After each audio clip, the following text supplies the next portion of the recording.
Good morning, students. Today we will continue our chapter Working Institutions. In this video, we will discuss about two houses of parliament.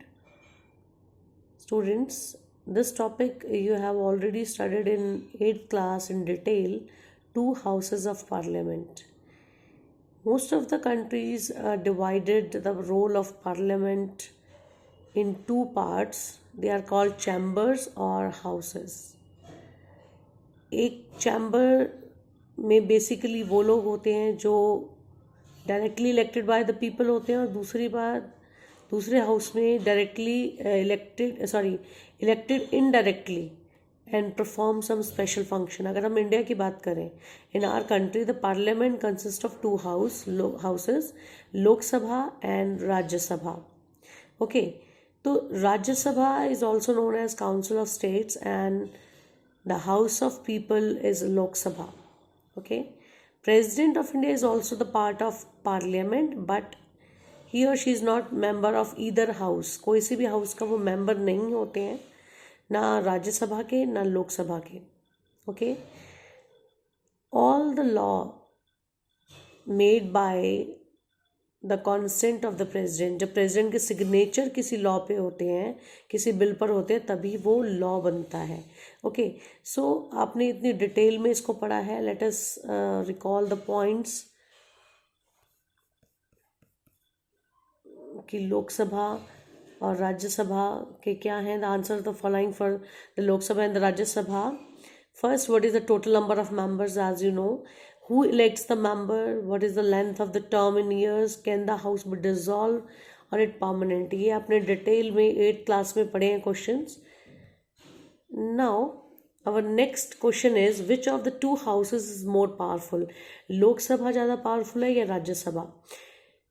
Rajya Sabha दिखती है more powerful, but sometimes Rajya Sabha को हम अपर chamber कहते हैं और लोकसभा को हम लोअर चैम्बर कहते हैं. लेकिन Lok Sabha is more powerful than Rajya Sabha. क्यों है ऐसा? तो फर्स्ट पॉइंट है कि लोकसभा क्यों राज्यसभा से ज़्यादा पावरफुल है. First point, any ordinary law needs to be pass by both the houses, but if there is a difference between the two houses, the final decision is taken in a joint session in which members of both the houses sit together. Because of the larger number of members, the view of the Lok Sabha is likely to prevail in such a meeting. कोई ordinary law जो है वो दोनों houses में पास होता है. अगर दोनों में कोई कॉन्फ्लिक्ट आ जाता है किसी लॉ को लेकर, तो उनकी जॉइंट सिटिंग होती है, जॉइंट सेशन होता है, और लोकसभा में ज़्यादा मेंबर्स होने की वजह से उसके वोट को ज़्यादा अहमियत दी जाती है और उसका डिसीजन ज़्यादा वैल्यूएबल होता है. नेक्स्ट है, Lok Sabha exercise more power in money matter. Yes, you have already studied in detail in 8th class. Lok Sabha is more powerful in money matters because Lok Sabha passes the annual budget of the government or any other money related law. जो annual budget है वो भी लोकसभा में पास होता है and Rajya Sabha can not rejected. Rajya Sabha उसे delay कर सकती है 14 डेज के लिए, उसमें सजेशन दे सकती है चेंजेस के लिए, but the Lok Sabha may or may not accept this changes. Lok Sabha पे कोई बाउंडेशन नहीं होती कि वो चेंजेस को एक्सेप्ट करे या ना करे. That is why Lok Sabha is more powerful than Rajya Sabha. Third point, the Lok Sabha control the Council of Ministers. Only a person who enjoy the support of the majority of the members in the Lok Sabha is appointed the Prime Minister. Yes, Lok Sabha Council of Ministers को भी control करती है. Majority party के leader को, जो लोक सभा वो सपोर्ट करते हैं, उन्हें प्राइम मिनिस्टर अपॉइंट किया जाता है. And if the majority of the Lok Sabha members से दे हैव नो कॉन्फिडेंस, अगर किसी भी मिनिस्टर के खिलाफ नो कॉन्फिडेंस का प्रस्ताव पारित हो जाए, तो पूरी की पूरी council of minister included prime minister have to quit. उनको इस्तीफा देना पड़ता है. Rajya Sabha does not have this power. That is why Lok Sabha is more powerful than Rajya Sabha. ये कुछ पॉइंट्स थे which show that Lok Sabha is more powerful than Rajya Sabha. Next बात आती है political executive, second organ of the government which implemented the law made by the legislature. अब हमने पढ़ा था ऑफिस मेमोरेंडम, पीछे रिकॉल कीजिए, ऑफिस मेमोरेंडम पढ़ा था. हमने क्या देखा? A person sign the document did not take this decision, एक अकेला पर्सन जिसने उसको साइन किया वो इस डिसीजन को नहीं ले सकता, वो सिर्फ इसको एग्जीक्यूट कर सकता है. Okay, and the role of the prime minister is taking that decision.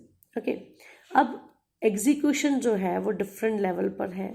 Different level पर एग्जीक्यूटिव फंक्शंस करते हैं, पॉलिसीज को इम्प्लीमेंट करते हैं. तो we have two types of executives. First political and second is permanent executive. Political executive और permanent executive. एक democracy में दो कैटेगरी होती है. ठीक है, पॉलिटिकल एग्जीक्यूटिव वो होते हैं जो लोगों के द्वारा डायरेक्ट चुने जाते हैं, elected by the people for a specific period, is called political executive. ठीक है, जैसे हमारे political leaders, for example prime minister and CM. Second category है people are appointed on a long term basis. Long term basis के लिए appoint किए जाते हैं. This is called the permanent executive और सिविल सर्विसेज. ठीक है, आपके सिविल सर्वेंट्स जो होते हैं वो परमानेंट एग्जीक्यूटिव कहलाते हैं. ठीक है, उनका ऑफिस जो है वो परमानेंट रहता है, चाहे रूलिंग पार्टी चेंज होती रहे या कोई भी पार्टी आती रही, कोई भी गवर्नमेंट बनती रही, उनका ऑफिस रिमेन सेम रहता है. ठीक है, तो ये जो है जो ऑफिसर्स हैं permanent executive work under political executive. Political executive is more powerful then permanent executive. ठीक है, परमानेंट एग्जीक्यूटिव से ज़्यादा पावरफुल कौन है? Political executive.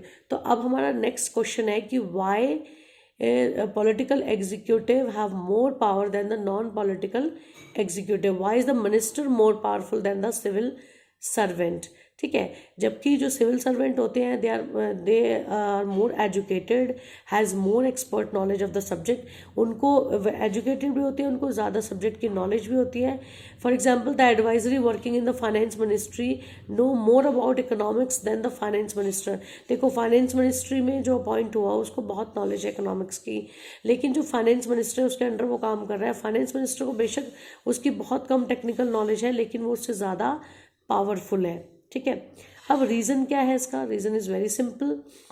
In a democracy the will of the power is supreme. देखो, लोगों की जो इच्छा है, जिन लोगों ने उस मिनिस्टर को, पॉलिटिकल एग्जीक्यूटिव को डायरेक्टली चुना, तो वो लोगों की इच्छा है, हजारों लाखों लोगों की इच्छा है. इसलिए the minister is more powerful then the permanent executive. ठीक है, and the minister decided the overall framework and objective in which decision on policy should be made. अब जो सिविल सर्वेंट है उसको नॉलेज ज़्यादा है लेकिन मिनिस्टर को नहीं है, लेकिन जितने भी डिसीजंस हैं, जो भी पॉलिसीज़ हैं, वो मिनिस्टर द्वारा तैयार की जाएंगी. ठीक है, the minister is not and is not expected to be an expert in the matter of his ministry. ज़रूरी नहीं है कि उसको अपनी मिनिस्ट्री की पूरी नॉलेज हो, but the ministers take the advice of expert on all the technique. जो एडवाइस देंगे, जो एक्सपर्ट है वो उनको एडवाइस देंगे, लेकिन सारा फ्रेमवर्क जो है वो मिनिस्टर ही तैयार करेंगे. Okay, the expert can tell the route. जो सिविल सर्वेंट्स हैं वो सिर्फ मिनिस्टर को रूट बता सकते हैं, बाकी सारा फ्रेमवर्क, सारी डेस्टिनेशन जो है वो मिनिस्टर्स परफॉर्म करेंगे. Okay students, I hope you have understood the topic two houses of parliament and political executive. After listening to this video, you will read the topic with the help of your book. Thank you students. Have a nice day.